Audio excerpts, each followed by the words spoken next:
I've done too many shows on Coast. I've lost count how many shows you and I and Art have done on these subjects. We have done conferences. We published books. Suppose we're part of the acclamation program by default. In other words, they don't hide everything because they know that there will be a few of us assiduously looking, putting the science together, putting the data out there, and that a small percentage, a small but increasing percentage of the American people will slowly, one by one, turn to taking this more seriously. So someday, George, in their infinite wisdom, when they finally are forced to make the announcement, the culture has been prepared. And we have been part of the preparation, albeit an unwilling part, because, of course, I want this to come out tomorrow. Absolutely. Now, let me ask you a question, because some people have asked me to ask you this. Are you part of some kind of NASA plot? No. Now, I would say not, because I know you, but I have to ask you that. Absolutely not. And what I laid out is the closest that I think we've ever come to being officially, shall we say, used as part of this running disclosure. Because you look at these pictures. I mean, look at the one that we have under the lunar orbiter shot, the one I call Mitchell under glass. This is a photograph that was taken by Alan Shepard of Ed Mitchell setting up the TV camera on Apollo 14, and he was wearing a gold visor. So all this blue stuff would have automatically been filtered out. You wouldn't have seen it. The way we found this is that I got access through Ken Johnston, who has been on Coast, a former NASA engineer, former test Apollo astronaut. Wasn't he with us during the shuttle disaster? Yes, yeah. He was a spokesman because he actually worked on the shuttle program just before he retired from NASA. He has sequestered away a set of the original Apollo images, the hard copy images, from many of the missions. And the reason he did that is university somewhere in the Midwest, I think it was in Tulsa, if I remember now, Oklahoma, is because he'd been ordered by his boss at the Lunar Receiving Laboratory in Houston to destroy all the extra copies of the films. This was an official NASA order from his boss to take these out and back and burn them. Just get rid of them. Not even give them to a high school or a college, but to destroy them. So something in Ken revolted against that. So instead, he took the films that NASA had officially said we don't want anymore, and he gave them to his university. And when I met him years and years later in Seattle, where he worked for Boeing, when he came up to me at one of our lectures, and he said, I may have something that you might want to look at. And I went to his home, and I saw some of the pictures that he had preserved, and then I literally bought him an airplane ticket, put him on an airplane. This was right after the Murrah building had been blown up. Yes.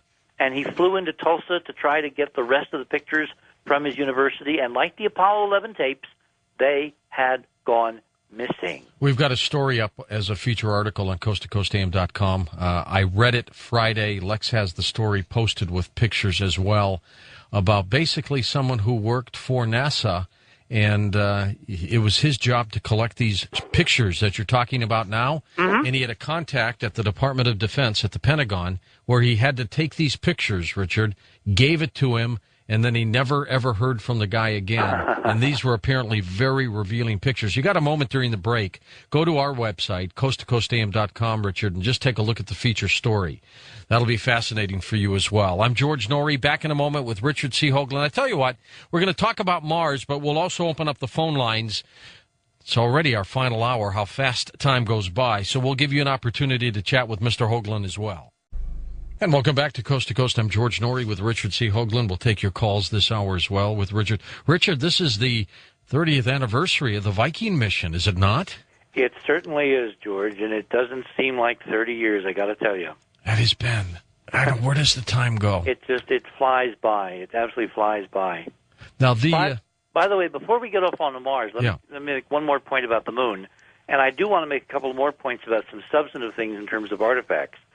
If people want to see some of this stuff close up and personal, about 10 years ago, I gave a very elaborate presentation at Ohio State University, which we have put on DVD. And there are literally, both for the Joshua Tree Conference tonight and for the DVDs, operators, I always wanted to say this, operators literally standing by for your phone calls in case you want to order this specific DVD. It's part of the Moon Mars collection, and you'll get to see all kinds of absolutely astonishing artifacts, things on the moon that do not belong, that are part of the rubble and the ruins that we believe we have found, and that we are going to be adding to when we do the Joshua Tree Conference, which, of course, is why those operators are standing by, because if you miss this before the next major push of public relations from NASA in terms of the Bush presidency vision, return to the moon and then on to Mars, you're going to be missing out on a piece of history that we really do still retain, unlike the Apollo 11 tapes. So I would advise people, if they want to get this stuff and look at it in the privacy of their own home, run it again and again and again, show it to your friends, show it to your neighbors, show it to people who say, oh, you guys listen to Coast, you're nuts. Show them hard evidence, not rumors, not third-party, anecdotal material, but actual, official NASA archival photographic evidence of astonishing things right next door. And this Joshua Tree event is almost like a mini vacation, isn't it? Well, we're setting it in the desert. We're going to have pictograph explorations in the morning at dawn. We're going to be doing some group consciousness experiments, a la what you and Art have started, as part of the kind of HD conscious technology explorations of alternatives to the potential problems of 2012. We're going to go deeply into the whole 2012 saga, the Mayan calendar, what the countdown time is, what the physics, the experiments that I've been doing, that I've found in the Soviet Union, that they've been doing unbeknownst to the West, that are extraordinarily relevant to this whole 2012, what's really going on. We're going to explain, George, exactly what 1111 means. And if you're not there when we explain it, I'll explain it to you privately. All right. Let's take a few calls and we'll talk about Mars. East of the Rockies, you're on the air with us on Coast to Coast. Hi there. Good morning. Yes, sir. I'm calling from Quebec City, Canada. My name is Kevin. Okay, Kevin. Thank you. Okay. You can put me on the skeptical list, okay? That's fine. I know. I listen to your show a lot, and I know that we're entitled to our opinion, obviously. And I was just asking maybe, first of all, I have a little comment on extraterrestrial life before I ask you a question, Mr. Hogan, if I may. If I'm not mistaken, before there was actual intelligent life here on Earth, there was millions and billions of years where there was water, oxygen, but no intelligent life, right? According to the current models, yes. Okay, that's all. Okay, now, concerning to your question on civilization and markings that ruins on Mars, Mr. Hoagland, I have a question. Would it have been done by Earthlings? We don't know. Okay, we don't know. But what is your opinion on that? Because I think you're leaning on the Earthling, right? Well, when I wrote Monuments of Mars, A City on the Edge of Forever, and it's now in its 5th edition, that shows you how popular and how many that apparently the publisher was able to get rid of. I've expanded the model in every edition. I have, basically I've leveled with people. I've told them when I thought a certain thing. I then told them in later editions when I thought things that were contradictory. My initial idea was that the things that we found on Mars had to have been done by somebody visiting from outside the solar system, because I believed the evolutionary, origin of humankind and going up the evolutionary ladder and just developing technology about 6,000 years ago and spaceflight about, 60 years ago, and et cetera.